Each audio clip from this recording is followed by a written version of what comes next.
Anime fans அனைவருக்கும் வணக்கம். இன்னைக்கு நம்ம சோலோட எபிசோட் 161 தான் பார்க்க போகிறோம். போன எபிசோடில் ஹைஷன் ஐலண்டுக்கு கிளம்பி போயிருப்பாங்க. போகிற வழியில் இந்த உல்ஃப் தீவ்ஸ் கூட ஒரு சண்டை நடந்திருக்கும். அந்த இடத்துல இவங்களுக்கு ஒரு சோல் போன் கிடச்சிருக்கும். ஸோ அந்த சோல் போனை என்ன பண்ணாங்க, மூபாய்க்கு தானே கொடுத்தாங்க. அவன் அதை அப்சர்வ் பண்ணிகிட்டு இருக்கான். தங்சான் அவனுக்கு பாதுகாப்பாக அங்கே உட்காந்துக்கிட்டு இருக்கான். ஆக்சுவலாக சண்டை அப்படிங்கிறது ஆரம்பிச்சது, ஆனால் எப்படி முடிஞ்சது அப்படிங்கிறது நமக்கு காட்டல. மெயினாக ஃபேட்டியை காப்பாற்றணும் அப்படிங்கிறதுக்காக தான் சண்டையை ஆரம்பிச்சிருக்கோம். நம்ம தங்சான் என்ன பண்ணியிருப்பான், அந்த உல்ஃபை போயிட்டு சப்ரஸ் பண்ணலாம் அப்படின்னு பார்த்தா அது இவனையும் பிடிச்சிக்கிட்டு எங்கேயோ இழுத்துட்டு போயிடுமா. ஸோ அவன் அந்த பக்கம் போன உடனே இங்கே இருக்க உல்ஃப் எல்லாமே நம்ம மூபாயெல்லாம் அட்டாக் பண்ண ஆரம்பிக்குது. மூபாயுமே என்ன பண்ணுறான், இங்கே இருக்க உல்ஃப் கூடலாம் சண்டை போட்டுக்கிட்டு இருக்கான். அங்கே பார்த்தீங்கன்னா தங்சான் ரொம்ப கஷ்டப்பட்டு ப்ளூ சில்வர் பிளான்ட்லாம் பயன்படுத்தி அந்த ஒரு உல்ஃபை கட்டுப்படுத்தி வைக்கிறாங்க. அப்போ கூட அவனால் முடியல. அந்த உல்ஃப் வந்து பார்த்தீங்கன்னா வெறி பிடிச்ச மாதிரி மாறுதுங்க. இந்த ரத்த தாகம் பிடிச்ச மாதிரி சொல்லுவாங்கள்ல, அந்த மாதிரி. அது ஒன் ஆஃப் த பவர் போல தெரியுது அதுக்கு. இந்த பக்கம் மூபா என்ன பண்ணுறான், அவனுடைய மீட்டியர் ஸ்ட்ரைக் இருக்கும்ல, அதை பயன்படுத்தி உல்ஃபெல்லாம் டிஃபீட் பண்ணால் கூட மறுபடியும் அதெல்லாம் ஏஞ்சுக்குமா. இதெல்லாம் கூட பார்த்தீங்கன்னா அப்படியே பயங்கரமாக சேஞ்ச் ஆகுது. தங்சான் என்ன பண்ணுறான், அவனோட ஸ்பியர் இருக்குல்ல, அதை வச்சு அடிக்கிறாங்க.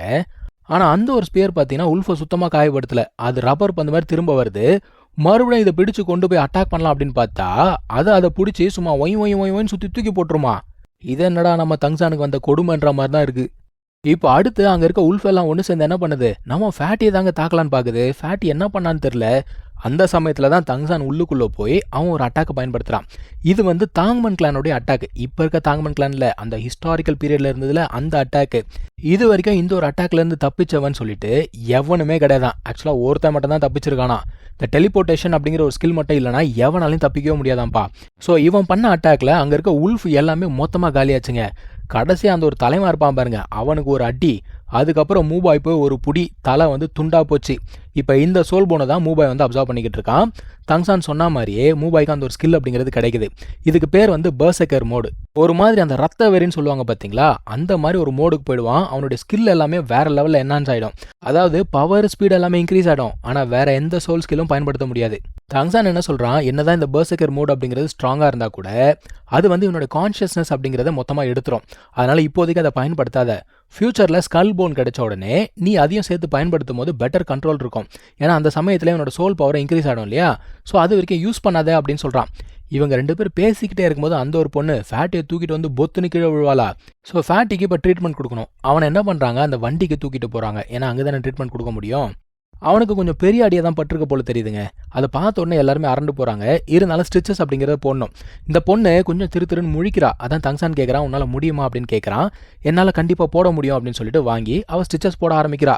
அவங்க ஸ்டிச்சஸ் போட அவன் கத்துறான் பாருங்க. அவன் கத்துல சுற்றி இருக்கவங்க எல்லாம் பயந்து போகிறாங்க. அந்த அளவுக்கு கத்துறான். இருந்தாலும் இவளுக்கு கொஞ்சம் பழைய ஞாபகங்கள்லாம் வந்து போகுது. ஒரு வழியாக கஷ்டப்பட்டு அவனுக்கு ஸ்டிச்சஸ் எல்லாம் போட்டு விட்டாங்க. அவனை கொஞ்சம் ரிலாக்ஸாக படுத்துட்டான்பா. நெக்ஸ்ட் டே மார்னிங் பார்த்தீங்கன்னா இவங்கெல்லாம் உட்காந்து சமைச்சிக்கிட்டு இருக்காங்க. எல்லாம் சாப்பிட்டு முடிச்சோடனே இந்த பொண்ணு என்ன பண்ணுறா, ஃபேட்டிக்கு ஒரு சில திங்ஸ் எல்லாம் எடுத்துக்கிட்டு வண்டிக்கிட்ட போகிறா. ஏன்னா அவன் இன்னும் தூங்கிட்டு தான் இருக்கான். அவன் பக்கத்தில் போய் இவனும் உட்காந்துக்கிட்டு இருக்கா. ஃபேட்டி வந்து அப்போ தான் கண் மூச்சு எந்திரிக்கிறான்ப்பா. எந்திரிச்சோடனே எந்திரிச்சிட்டியா அப்படின்னு சொல்லிட்டு கேட்குறா. இவன் எந்திரிச்ச உடனே மன்னிப்பு கேட்குறான். ஏன்டா மன்னிப்பு கேட்குறா அப்படின்னா, என்னால் உன்னை ஒழுங்காக ப்ரொடெக்ட் பண்ண முடியாமல் போச்சு அப்படின்னு சொல்லிட்டு மன்னிப்பு கேட்குறான். அவன் என்ன சொல்கிறா, நீ எதுக்கு மன்னிப்பு கேட்குற, நான் தான் மன்னிப்பு கேட்கணும். ஏன்னா நான் வீக்காக இருந்ததால தான் இவ்வளோ பிரச்சனையும் வந்துச்சு. என்னை காப்பாற்ற வந்து தான் உனக்கு அடிபட்டுச்சு அப்படிங்கிறா. அவன் என்ன சொல்கிறான், இல்லை ஆக்சுவலாக நீ வந்து வில்லேஜஸை காப்பாற்றின. நீ மட்டும் இல்லைன்னு வச்சுக்கோ, வில்லேஜஸ் எல்லாம் செத்தே போயிருப்பாங்க. அதனால் நீ தான் வந்து அவங்களெல்லாம் காப்பாற்றின அப்படின்னு சொல்ல. இருந்தாலும் இவன் என்ன சொல்கிறா, அப்போ கூட என்னை காப்பாற்ற வந்து தானே உனக்கு அடிபட்டுச்சு.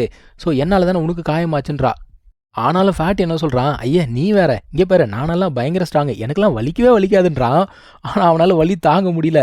இருந்தாலும் இவளுக்கு அடிபட்டு இருந்தது அப்படின்னா இது இன்னும் மோசமாக இருந்திருக்கும்ல. அவன் என்ன சொல்கிறா, நீ சரியான முட்டாள்றா அப்படிங்கிறா. ஏன்னா யாராக இருந்தாலும் சரி இவ்வளோ பெரிய காயப்பட்டதுக்கப்புறம் வலிக்காமல் எப்படி இருக்கும். இப்போ ஃபேட் என்ன சொல்கிறான், இல்லை என்னை தான் பார்த்துக்கிறதுக்கு யாருமே இல்லையா அப்படிங்கிறான். இவளுக்கு சரியான கோவம் வந்தது. அங்கேருந்து எந்திரிச்சு கோவமாக போயிடுறா. வெளியில் போய் பார்த்தா நம்ம ஆட்கள் எல்லாருமே அங்கே தான் உட்காந்து ஒட்டு கேட்டுட்டு இருக்காங்க. இதில் தங்சானுக்கு என்ன பண்ணுதுன்னு தெரியல, திரு முடிக்கிறான். அந்த பொண்ணுமே அங்கேருந்து ஓடி போயிட்டா. பாருங்க, இவங்க கூட எல்லாம் சேர்ந்து தங்சானை கெட்டு போயிட்டான் போல. இப்போ இவனுங்க உள்ளுக்குள்ளே வரானுங்க. டே ஃபேட்டி, நீ உண்மையாகவே முட்டாள் தாண்டா அப்படிங்கிறானுங்க. அவன் அப்படியே பார்க்குறான், என்ன ஏன்டா முட்டாள்னு சொல்கிறீங்க, அவன் என்னடானா திடீர்னு கோவப்பட்டு இங்கேருந்து ஓடி போயிட்டா, நீங்கள் என்னடானா என்ன முட்டாள்னு சொல்கிறீங்க, ஏன்டா அப்படி பண்ணுறீங்க அப்படின்னு கேட்குறான். அதான் தங்சான் சொல்கிறான், ஏன்டா உன் மேலே அக்கறை இல்லாமல் தான் அவள் வந்து நைட்டு ஃபுல்லாக அங்கே உட்காந்துட்டு இருந்தாளா அப்படின்னு கேட்ட உடனே இப்போ தான் இவனுக்கு புரியுது. ஓ, இதுதான் விஷயமா, உண்மையாகவே நான் முட்டாள் தான்ப்பா அப்படிங்கிறான். தங்சான் என்ன சொல்கிறான், இதுக்கப்புறம் அவளை ப்ரொடெக்ட் பண்ண வேண்டியது உன்னுடைய பொறுப்புடா அப்படிங்கிறான். கண்டிப்பாக நான் ப்ரொடெக்ட் பண்ணுவேன், அவளுக்கு எந்த அடியும் படாது அப்படிங்கிறான். தூரத்துலேருந்து இந்த பொண்ணு கையில் என்னமோ வச்சிருக்கா, தூக்கி அவன் தலையிலே அடிக்கிறாப்பா. ஸோ இப்படியே வந்து பார்த்தீங்கன்னா ஜாலியாக போயிடுது. நைட்டு தூங்கிட்டு இருக்காங்க. பாவம் மூபாய் இவங்க 2 பேருக்கு நடுவில் நல்லா வசமாக மாட்டிக்கிட்டான். இன்னொரு பக்கம் தங்சான் வந்து ப்ராக்டிஸ் பண்ணிட்டு இருக்கான். அவனை பொறுத்த வரைக்கும் டயர்ட்னஸ் எல்லாம் ப்ராக்டிஸ் பண்ணால் தான் போகும் அப்படிங்கிற ஒரு மான்ஸ்டர் அவன். ஆனால் அவனுக்கு என்னென்னா அந்த ஒரு பிரமிட் கிடச்சதில்ல, அதுக்கப்புறத்துலேருந்து அவனோட சோல் பொண்ணு எல்லாமே ஒரு மாதிரி ரியாக்ட் பண்ணுதான். பயங்கரமாக வார்மாக மாறுதான். ஆக்சுவலாக பெயின் எதுவும் கிடையாது, ஆனால் ஒரு மாதிரி வார்மாக மாறுது, ஏன் தெரியலையே அப்படின்னு யோசிக்கிறான். இப்படியே பயணம் கண்டினியூ ஆகுதுங்க. இவங்க ஒரு சிட்டிக்கு வந்து சேர்றாங்க. இந்த ஒரு சிட்டி வந்து பார்த்தீங்கன்னா கடலுக்கு பக்கத்தில் இருக்குது. இப்போது நம்ம ஆட்கள் எல்லாம் பார்த்தீங்கன்னா நிலத்துல இருந்தால் வராங்க. அவங்க கடலெல்லாம் பெருசாக பார்த்தது கிடையாது. ஸோ இங்கே இருக்க பல விஷயங்கள் இவங்களுக்கு புதுசாக இருக்குது.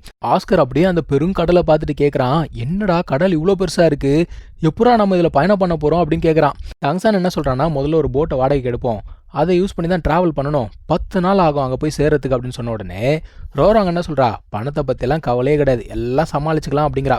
இப்படியே இவங்க போய் இறங்குறாங்க. இறங்கி பொறுமையாக நடந்து போகிறாங்க சிட்டிக்குள்ளே. இவங்களுக்கு நிறைய விஷயம் புதுசாக இருக்குது. அதுவும் எஸ்பெஷலி இந்த இடத்துல பேர்ல்ஸ் எல்லாம் நிறைய இருக்கும்ல, முத்துக்கள், அது எல்லாத்தையும் வியந்து போய் பார்த்துக்கிட்டு இருக்காங்க. அப்போது இவ கேட்குறா சூச்சிங், என்ன ஒரு மாதிரி ஸ்மெல் அடிக்குது, அது என்ன ஸ்மெல்லுன்னு தெரியலையே அப்படிங்கிறா. அப்போ அங்கே இருக்க ஒரு ஆள் கேட்குறான், நீங்கள் இந்த சிட்டிக்கு புதுசாக வந்திருக்கீங்களா அப்படின்னு கேட்குறான். ஆமாங்க அப்படின்னு சொன்ன உடனே அவன் என்ன சொல்கிறான்னா, இது வந்து கடல் காற்று, கடலில் எப்போல்லாம் காற்று அடிக்குதோ இந்த மாதிரி ஸ்மெல் வரும், இது வந்து உப்போடைய ஸ்மெல்லு தான், வேறு எதுவும் கிடையாது அப்படிங்கிற மாதிரி சொல்கிறான். சரிங்க, இங்கே சோலரினா எங்கே இருக்குது அப்படின்னு சொல்லிட்டு கேட்குறாங்க. அது எங்கே இருக்குது அப்படிங்கிற இன்ஃபர்மேஷனே அவன் சொல்கிறான். இப்போ ஆஸ்கார் கேட்குறான், ஏன் நம்ம போய் சண்டை போட போகிறோமா அப்படின்னு கேட்குறான். அதான் தங்சான் சொல்கிறான், நம்ம கிளம்பி வரதுக்கு முன்னாடியே மாஸ்டர் சொன்னார், இந்த ஒரு சிட்டிக்கு வந்து சேர்ந்த உடனே சோலரினாக்கு போய் சண்டை போட சொன்னார். ஏன்னா இவங்கெல்லாம் வந்து லேண்ட் சோல் மாஸ்டர்ஸ், ஆனால் இதுக்கு மேலே இவங்க சந்திக்க போகிறவங்க எல்லாமே வாட்டர் சோல் மாஸ்டர். அவங்களுடைய பவர்ஸ் எல்லாமே டிஃப்ரெண்ட்டாக இருக்குமா. இவங்கள சண்டை போட்டால் தானே இவங்களுக்கு ஒரு அனுபவம் கிடைக்கும், அதுக்காக மாஸ்டர் அப்படி சொல்லியிருக்காரு. பேட்டியுமே என்ன சொல்கிறான், இவ்வளோ நாள் நம்ம உட்காந்தே ட்ராவல் பண்ணிட்டு இருந்தோமா, கை கால்லாம் வலிக்குதுப்பா, கொஞ்சம் நம்மளும் சண்டை போட்டு ஸ்ட்ரெச்சிங் பண்ணுவோம் அப்படிங்கிறான். அதான் தங்சான் சொல்கிறான், நாளைக்கு நடக்க போகிற சண்டையில் நீ தான் மெயின், பார்த்துக்கோ அப்படின்னு. உடனே ஒன்றும் பிரச்சனை இல்லை, பார்த்துக்கலாம் அப்படிங்கிறான். இப்போது நெக்ஸ்ட் டே ஆன உடனே இவங்க அந்த சோலரினாக்கு கிளம்பி போகிறாங்க. ஸோ இங்கே சண்டை அப்படிங்கிறது நடந்துச்சா, அந்த சண்டை எங்கே போய் முடிஞ்சிச்சு அப்படிங்கிறத அடுத்த எபிசோடில் பார்க்கலாம். தேங்க்யூ ஸோ மச் ஃபார் வாட்சிங். Take care. பாய்.